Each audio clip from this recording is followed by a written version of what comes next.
Hey, welcome to Sunday Gun Day with Aegis Defense Solutions. I'm Mike, and I'm Jay. You guys have seen me before. yes, It's been a while. We're bringing it back. We're bringing more gun stuff back. And you know, we're going to be talking today range belts, battle belts, and our opinion on what we think is the best range belt you can get. All right, now, when you're starting to get into range belts and you're looking at, equipping yourself and getting yourself more soft gear, more tactical gear and everything, well, one, is it a necessity? No, it's not. But LARPing is hella fun, right? I would say a belt is actually one of the most necessary pieces of kit. Outside of LARPing, when, yes, if poop hits the fan and you need to have something to actually hold all your gear onto, battle belts absolutely do matter. And so this is a battle belt that actually we both used to use. This is the Blue Alpha Gear, and I think this is the Warrior Poet Society one. We like those guys, the Warrior Poet Society.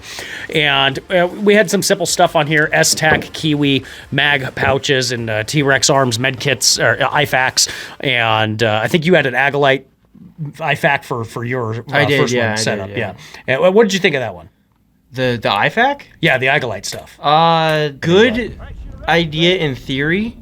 I think Blue Force did it a bit better because it's a bit larger.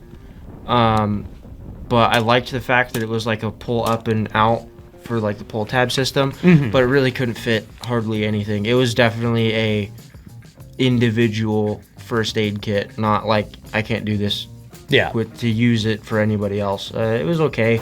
I ended up having to spread the medical equipment around a bit more than I would have liked, but instead of having it centrally located. I did like how small it was, though. Fair enough. It's like it was just kind of a, you trade off size, you're gonna lose space, but if you have more space, it's gonna be bigger. I liked how small it was, but I didn't like how much I couldn't fit in it, so it was kind of just if there's infinite trade-off of give and take. And if there's one thing definitely about this video, it's that when you start getting into soft goods, you're going to upgrade, you're going to change things over time. New companies are going to come out with stuff, and you're going to go, wow, that looks dope. Like right now, we're on a big kick for Shaw Concept stuff and unobtainium gear, and we're going to look at some of their things in just a moment. It's very difficult to move on from them. Yeah, they're really, really good. So I wouldn't put money on us ever moving to a different company, especially not for my plate carrier. I'm never getting rid of that. But I'll say this, though. For the cost and everything, the Blue Alpha Gear stuff, very solid. And a lot of belts out there. Ronin Tactics has got a belt. Haley Strategic's got a belt. Shaw Concepts has a cool belt system. Agilite's got a belt system. They put magnets in theirs. That's what makes theirs a little bit different. Unobtainium even just put out a belt, too. Yeah. In the end, do a little research, do a little digging, but, don't be scared that over time you're probably going to change some stuff like we did. And these are good belts. But the one thing with any of these belts, particularly if they're just all soft goods, is that they wear down over time. And if you're looking at having a holster on the outside of your belt, something like a simple Riggers belt is not going to last. It's going to wear down, and it's going to start getting floppy, digging into your hips, and it becomes an issue with your gear. It starts weighing you down and making you a little bit slower. That's why getting a good belt, if you're going to get into tactical gear, is pretty important. Whether if you're getting into tactical shooting or if you're military law enforcement, this is a belt. A good belt is a good investment. Or if you're doing competition shooting, for that matter, right? A good belt's going to go a long ways. And so, we've moved on from these belts because of some stuff that we're going to be doing this next year. We needed a more rigid system, and that's what we're going to show you now is the belt systems that we've moved to. Let's show off what we're using though now.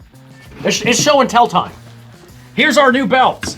So we have moved on to Haley Strategic's D3 belts. And there's a couple reasons why we did that. And these are things that you probably want to look at. And again, you don't have to go with something like the Haley Strategics, but I would dare say, as far as the belts that we've run thus far, this is hands down the best belt that we have purchased. And I'm super happy with how this thing is running right now, okay? And first off, the two big reasons is the material that this thing is made out of.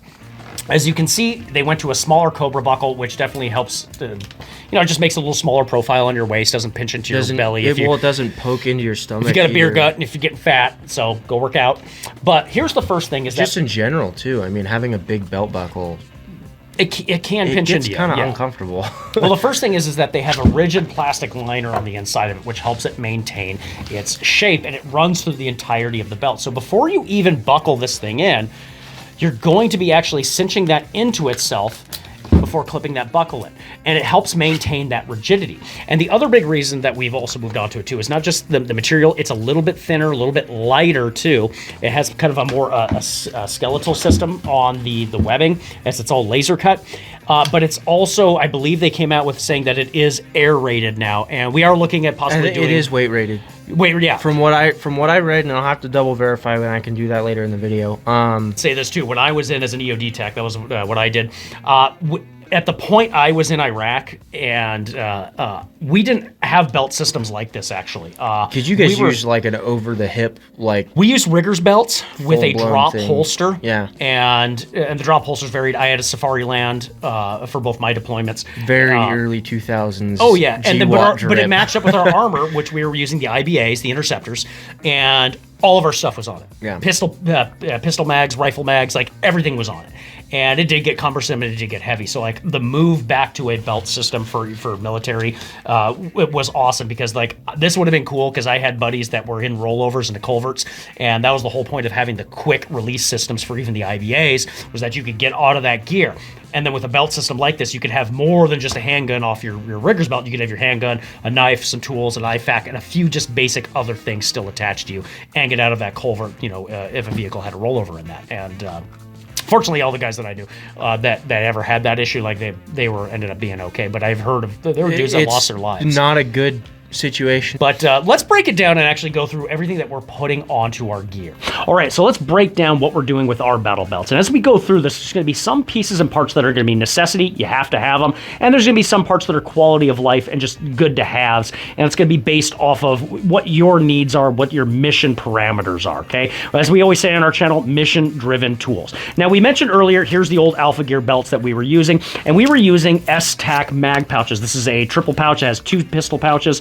And then 1 rifle one. This is good for a 5.56, and then 2 double stacks, so like Glock mags. And these were fantastic, but as you can see, we were using vertical ones, and that's one of the first changes that we made. Come take a look at this down here. One of the first things that we did was that we switched over to 45-degree offset mag pouches. And these are really nice because as your hand naturally falls to index a magazine out, it's naturally going to be a good break point for your wrist, and you're not straining yourself and putting it in any weird positions. It just becomes a really easy, natural draw. These ones that we got are from Unobtainium Gear, and they actually MOLLE strapped into their 45-degree offset adapter. We also did an Unobtainium Gear rifle pouch as well, and I like this one better than the S-TAC one because it sits and hangs a little bit lower as it attaches to the MOLLE, and so your wrist doesn't have to drop down as far to pick that up. Moving along, I've got a T-Rex arms drop pouch. Now I'm not a big fan of T-Rex arms after all the crap that they've gone through with Lucas Bakken, and Lucas Bakken certainly maybe he's got his own issues, and I know people get contentious about that, but a lot of the industry rallied around him after the big CEO fallout and the D-pics that one of those guys sent to his wife.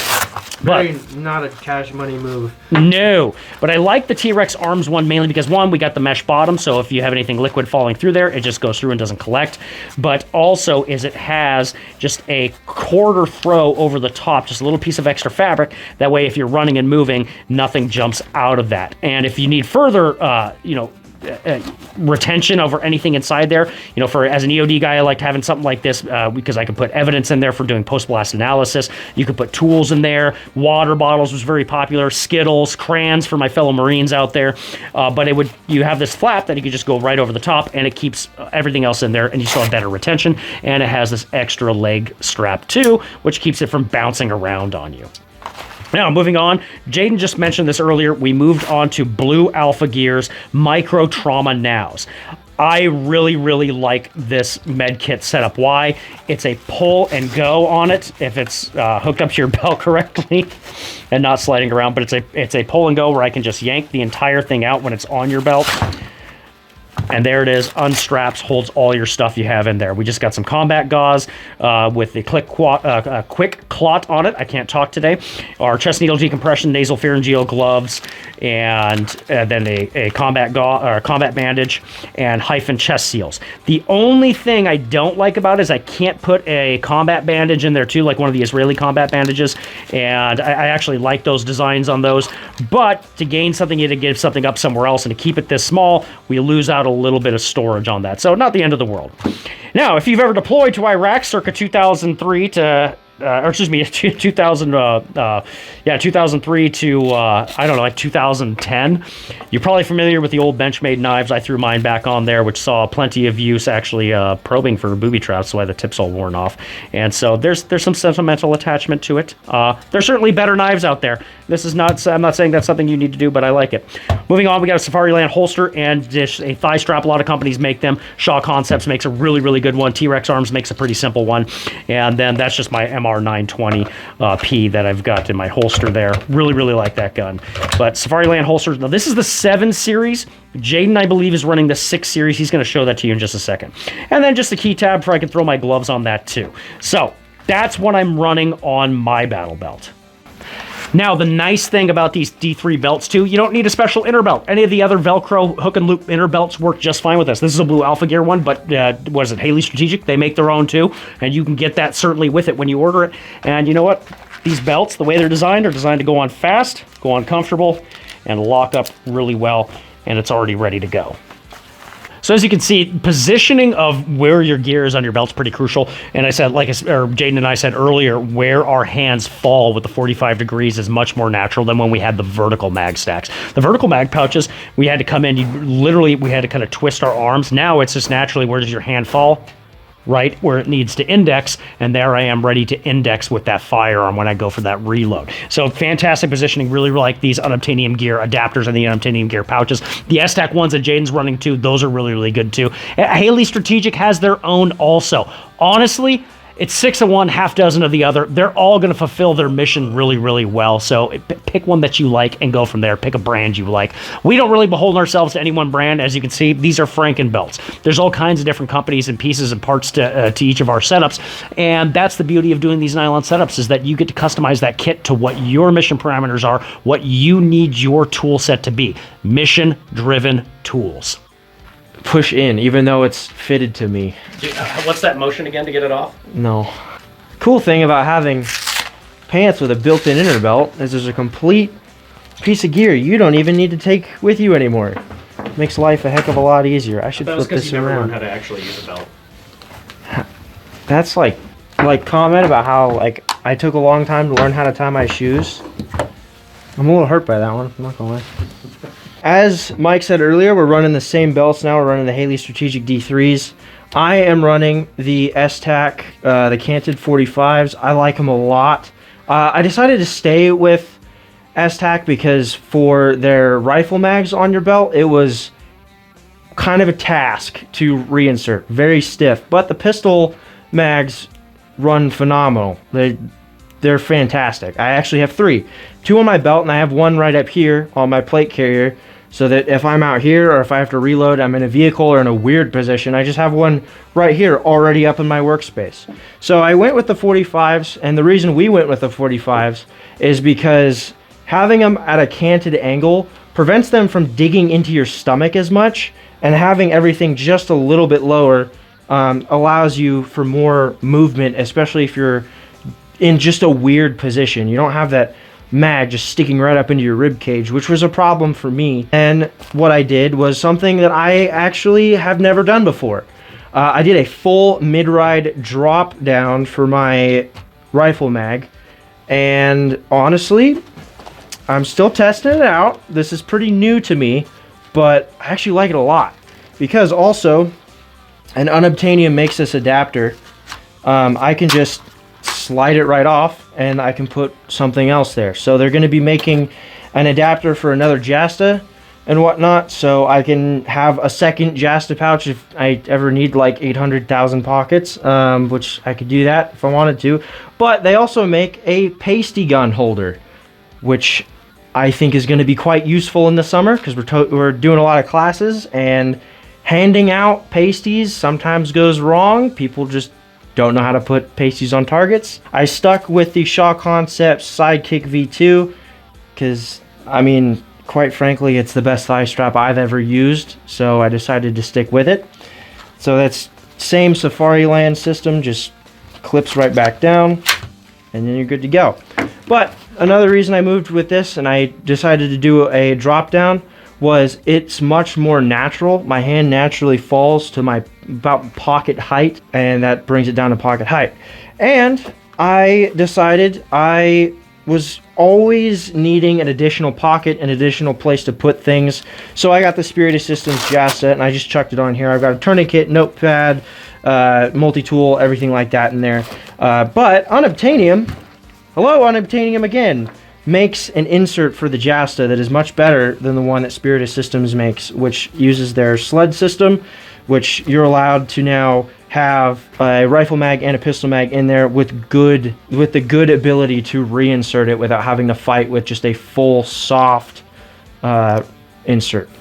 I also went with the T-Rex Arms dump pouch. It was on my last belt. And then I also have the Trauma Now, and I've got roughly the same stuff that Mike has in there. I won't bore you with the details because I've had to I still carry around an Israeli bandage and whatnot, which you usually have in a fanny pack that I'm running, which is a little bit more offset on my belt.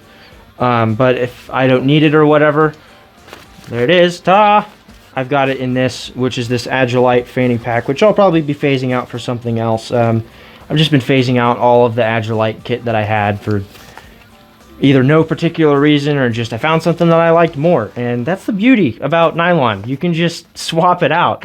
It's not a $10,000 agreement between you and a single rifle. If you decide you want to go down one direction, you can. If you want to not go down that direction anymore. I was given a SOG knife for, I think it was Christmas or a birthday or something from James, so that's what I'm running. Nice little reliable knife. Not everybody likes SOG. I don't really care. Sharp pokey poke cuts what I need to cut, so all good. I am still running the Shadow Systems MR920 with another Shaw Concept sidekick because it's what was on the last belt and I liked it so much I decided I didn't need to change it. I'm running the Magpul Breacher gloves. We just got these in preparation for Night Ops Summit coming up this month actually. Super excited, but we needed some more gear. So part of the reason why we decided to change over to a different belt system was in conjunction with the fact that we're going to be going to Night Ops Summit. So we needed to upgrade some gear. And I figured it was a good time to test out some equipment in a sort of adverse conditions, especially under night vision almost the entire time. So I'm pretty excited to see how some of this goes. You might see some of the belt change, you might not. And so far this belt's been an absolute just Cadillac. So it's been great. I'm not changing the plate carrier anytime soon like that. And this belt's probably going to be one of the things that I keep using for a long time as well. So one thing especially to keep in mind with building out your nylon kit is it's all about exactly what you need, what's comfortable to you, what is your mission, all that stuff. And then, you know, if you're realizing like, hey, I kind of don't fit into a lot of this stuff, they don't make it in my size, might be time to slim down a little bit. That's not a jab on anybody in specific, but that's something to be cognizant of. You need your kit to work for you, and if you're fighting against your kit trying to do anything, that means one of two things. Your kit's failing you because you didn't build it out right, or you're failing your kit because you weren't fit enough to use said kit. So it's just stuff to consider. So your tactical gear, your nylon setup, and your range battle belt, pretty important with the pieces and parts you put on it, and you want to really have that designed for mission-driven purposes. And don't forget, your body, though, is important to this, too. It's important to train on range. It's important to know your gear and to have decent gear and not chintz out on it. You know, get something that's going to be work reliable and last a long time. But if you're not working out and take care of yourself, you're letting your gear down and you're letting your buddies around you down, too. So don't forget to take care of yourself. But in the end, what do we think on our setups? The D3 Haley Strategic Battle Belts. Big fan of them. You know, there's not a lot wrong with them. I don't think I have any qualms. I don't think Jaden does either.